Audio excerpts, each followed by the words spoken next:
I think there are some worries, and there have been some moments where he's Yeah. frozen recently. But I mean, you have to remember he proposed these debates, and I don't think he'd have done it if he didn't think he could get through them. There was some debate as to whether the elderly gentleman should be allowed to sit down or stand up. Yeah. They've decided they're going to stand up. God. Let's speak to Times Radio's Adam Boulton. He was one of those who campaigned for election debates in this country, and we have had them since 2010. So if you hate them, it's his fault, and if you love them, it's also his fault. How do you think the latest slew of election debates have been? Because they've been very varied, haven't they? Yeah, I mean, the first thing I would say is actually, no one's saying it, but I'd say something nice about Rishi Sunak and Keir Starmer. I think hats off to them for actually taking part fully in a range of programmes. I mean, they've had 2 face-to-faces, 3 debate formats when they've been on their own. And, of course, there have been other debates with other party leaders. And I think that's important for democracy, because I think what debates do is they do help inform people about the policies and the personalities of the people who want to lead them. And actually, we say, we've had them since 2010. We haven't. They've been sort of debates in most of the elections since 2010. This is the first time they've been done properly again.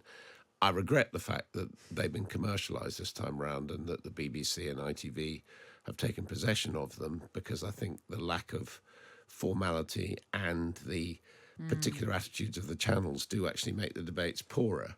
But overall, just think, if we hadn't had the debates, what would we be talking about? The polls all the time. Yeah. I mean, how do you reach a mass audience? And in a sense, my big worry about debates now is that because of, young people on social media and all the rest of it, that, we may have missed our chance to really establish them as a central piece of elections in this country. I remember we spoke to you after the first one, which just happened to be an ITV debate. And, they've got their own tensions, obviously, with commercial breaks and all the rest of it. And this is nothing personal, but you weren't that keen on that one. There's been a lot of love for the Beth Rigby debate. And I know that that's your old employers. But is there something... What do we take from all of these? Do we take the best bits, or do we reimagine it? The next time around, what would be a good debate format to have? Well, I think the BBC got quite close to it last night, but I think they were infected with question time-itis, which is that the format of a BBC debate is you big up the audience, and the audience either has its hand out saying, my husband died from cancer, it's your fault, what are you going to do about it? Or they sit there with their arms folded, harumphing. Yeah. And I actually think what you need to do is to get the audience to ask broader questions. And then, crucially, what I don't think happened last night is get the 2 leaders or the 3 leaders actually talking to each other about the policy issues, rather than... This is what member of audience says. What do you say? What do you say? Shut up. We're moving on to the next question. And then you get the noises off. So I think it is possible to do it. But actually, this may sound odd. In my view, you actually need to de-emphasise the audience. And the CNN debate tonight, for example, no audience. Yeah. They're actually doing it. And they're going to mute the mics. In a studio just together. And they're going to cut the mics when it's not their turn to speak. Now, I'm not so in favour of that. But I do think... we need to think that the only way to do these things is not question time, Yeah. I share your concerns about that. Now, Trump and Biden, they're kind of, of a similar vintage, shall we say, but there have been more concerns about Biden in terms of his age.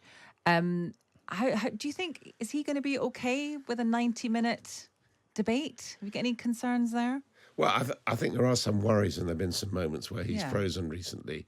But I mean, you have to remember he proposed these debates, and I don't think he'd have done it if he didn't think he could get through them.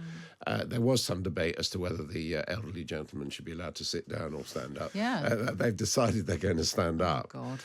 But now the argument is this whole business, as you say, of cutting off the mics, because initially the Democrats thought that was a bit of a victory. We won't get the smart asides from Trump, but they're now beginning to have second thoughts, thinking, well, perhaps if we had Trump making nasty remarks, it would count against him. So is that necessarily going to be a good thing? Because, of course, the best moment so far of Biden and Trump debating was when Trump was heckling Biden, and Biden said, "Will you shut up, man?"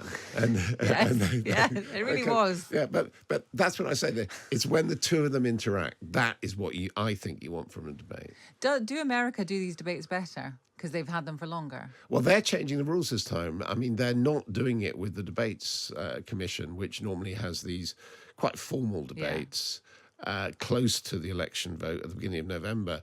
Both Trump and Biden don't want to do this. And so there's a unique thing this time around that they've come to their own private arrangement to actually debate before they're even officially the nominees of their two parties.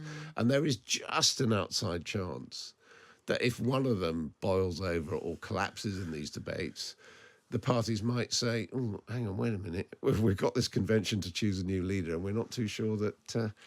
you're up to it, mate." I just want to ask you finally, if we can go back to our election, all the MRP polls, we've had a lot of people, because they're predicting all sorts of chaos and catastrophe, the latest two anyway. I'm sure you're very across that. How do you view them? Well, the first thing to say is the exit poll is an MRP poll. So, and the exit poll has been very accurate recently. Yes. But what they are hypothecating is that different things are going on into constituencies according to the level of support for the Conservatives last time round. Now, most elections, there's a uniform swing, and that would not deliver the very dramatic results we've seen. But a lot of people are saying that they think, from what they're experiencing on the doorstep, there is a very strange mood against the Conservatives, which really could drag them down.